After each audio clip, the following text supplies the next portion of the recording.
Okay, this is exciting, and we're gonna show you first what's nesting in those trees. We've got babies, little babies. I'll show you parts of nature you may never ever see unless you come here for yourself.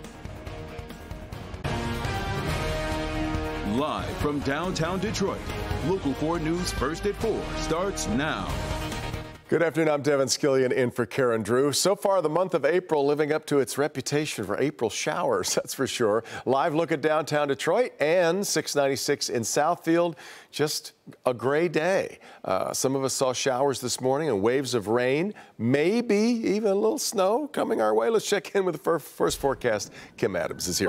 What a miserable setup that is, right? Sorry, best I got. Not from you personally, it's the weather. We just can't quite catch a break this week as we do expect more rain. And as you mentioned, there could be a wet snowflake mixed in by Thursday. But right now it's all rain and it's just fairly light across the area. But as we go through the next couple of hours, we'll start to see more showers move in from the west and maybe even a rumble of thunder. Right now there's some showers and storms just to our south of Toledo around Bowling Green over to Findlay. And then we look back out to the west, you can see some heavy rain from Milwaukee, some snow wrapping in behind it. They'll get some snow in northern lower Michigan. For us, we'll just have rain once again tomorrow. It won't be as heavy tomorrow and just kind of off and on throughout the day with temps topping out in the mid to upper 40s.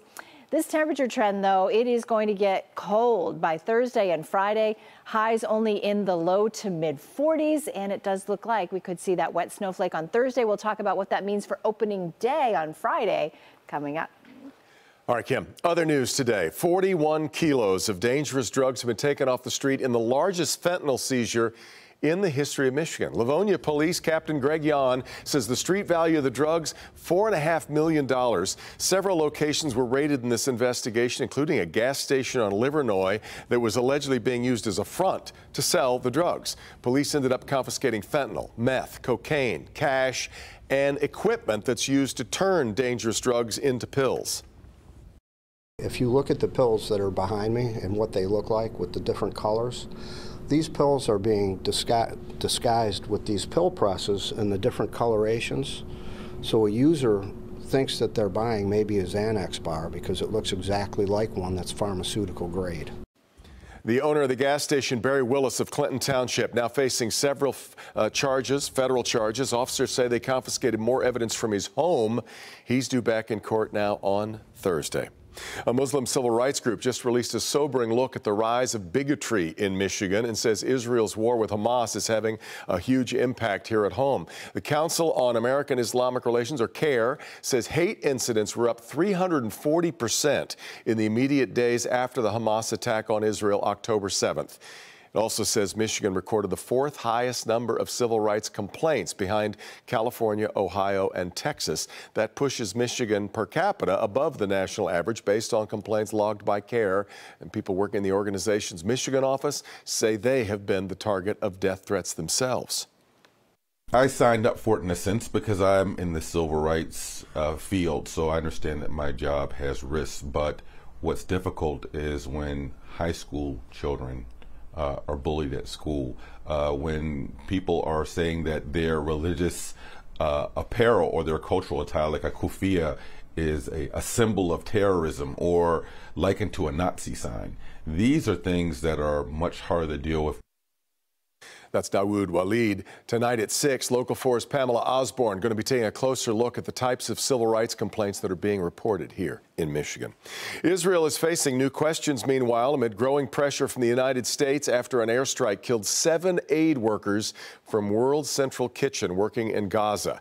Now Israel is promising an investigation at the highest levels. We bring in Kimberly Gill, who's in the newsroom tracking a horrendous situation here, KG. Yeah, it really is. Devin, good afternoon to you. The World Central Kitchen has now suspended delivery of vital food supplies to Gaza, where Israel's military offensive has pushed hundreds of thousands of people to the brink of starvation. So that means ships with 240 tons of aid have turned away from Gaza. The food charity says it took all the steps it could to do its job safely. World Central Kitchen says it coordinated with the Israeli military about its movements as they left northern Gaza. The 7 workers killed included 1 American. Israeli Prime Minister Benjamin Netanyahu admitted his forces carried out a, quote, unintended strike on innocent people. The others killed were also citizens of some of Israel's closest allies. Netanyahu made this comment about the airstrike through an interpreter. Take a listen. It happens in war, and we are thoroughly investigating it. We are in contact with the governments, and will do everything to prevent such occurrences in the future. As we have throughout this conflict, we've impressed upon the Israelis the absolute imperative of doing more to protect innocent civilian lives, be they Palestinian children, women, and men, or be they aid workers, as well as to get more humanitarian assistance to more people more effectively. And today, the United States and Israel also held a virtual meeting to talk about a proposed ground offensive into the border town of Rafah. The U.S. is pushing to move more than 1 million civilians out of the city before any attack. That's clearly a huge logistical challenge. A follow-up meeting is scheduled for next week. We will have more from the Middle East when you join us for Local 4 News at 5. Devin, we'll send it back to you. All right, KG, we'll see you then. Michigan's battleground status in the 2024 presidential election being confirmed once again with another visit from former President Donald Trump. The presumptive Republican nominee is in Grand Rapids, here to blast President Biden's handling of border security. Trump and other Republicans have seized on high-profile cases involving immigrants charged with murders.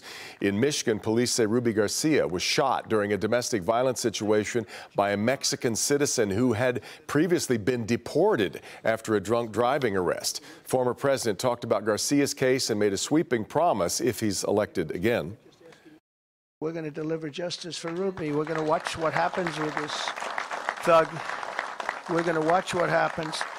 And we have all the law enforcement behind. They're going to be watching what happens to this thug. He's not going to get away with it. On day one, I will seal the border and we'll begin the largest domestic deportation operation in the history of our country.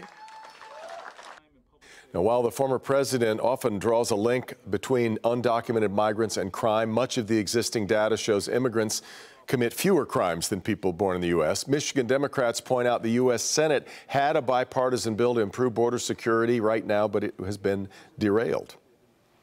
55 days later, we're still waiting for that bill to pass. 55 days ago, Republicans killed the bill. And we know why. It was very clear, and Donald Trump admitted it. He told them to stop the bill. Donald Trump arrives in Michigan the day after he posted a $175 million bond in his New York civil fraud case. That money prevents New York's attorney general from going after Donald Trump's assets while he appeals the verdict in the case. Knight Specialty Insurance Company is underwriting the bond, part of a group of companies run by billionaire Don Henke. If Trump loses the fraud appeal, he will have to pay more than $450 million for lying about the value of his assets in financial statements. He's also appealing an $83 million judgment in a defamation case involving the writer E. Jean Carroll. He also had to post bond in that case as well. He is set to go to trial in the so-called hush money case involving adult film actress Stormy Daniels on April 15th. And in late April, the United States Supreme Court will consider his claims of presidential immunity in a federal election interference case. Nature lovers are in for a treat with our next story. Take a look at this stunning video captured by our video journalist Jeff Jewell on assignment with Paula Tutman. She recently stumbled upon a blue heron rookery in Macomb County and decided to take us all on a field trip. I love it. Paula is in Shelby Township with blue herons and bald eagles. More than you expected, I think, Paula.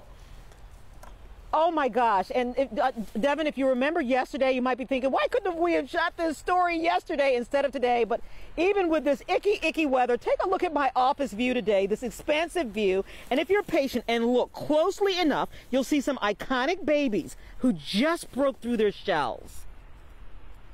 Incredible. What you will see at the Holland Ponds Blue Heron and Bald Eagle Rookery in Shelby Township is simply incredible. Nestled at a former Superfund site on Ryan Road between 22 and 23 Mile Road.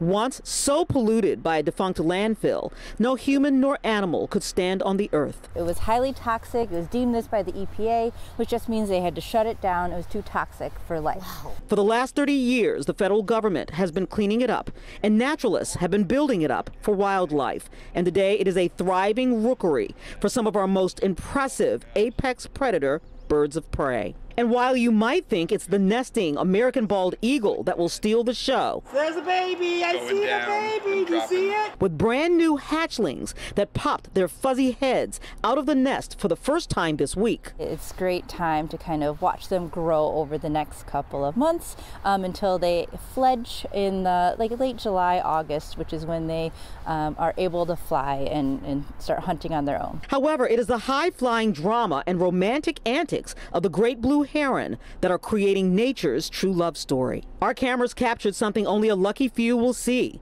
the mating rituals of the blue herons. She is grooming the nest and spurs his advances. It's kind of like humans getting their nursery ready and moving things around. He flies away and then comes back offering a stick for the nest as a gift.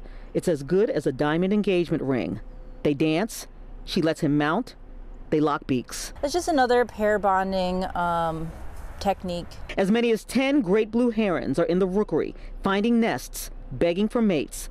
The bigger the stick, the more impressed is she. Oh, they are actually mating at this moment. The public is invited to see the spectacle for themselves from the safe distance of the viewing platform, but forbidden by federal law to fly drones or approach the nests for the safety of the birds and sometimes the spectators. You never want to come between, a mom or a dad bird, in between them and their babies. And a bald eagle talons, you don't want to mess with those. If a grown man were to squeeze his fist, he's squeezing at about 30 to 40 pounds per square inch. A bald eagle can squeeze their hands at about 400 pounds per square inch. Yeah, so we're talking about those steak knife-like talons. Attacks on humans are very, very rare, but if you come, see, and respect nature, then you don't even have to worry about that kind of thing. And again, Devin, even though I'm standing here in the rain, feel free to be jealous. I'm very jealous. I think you do win. Yeah, really great. I love that story. All right, Paula.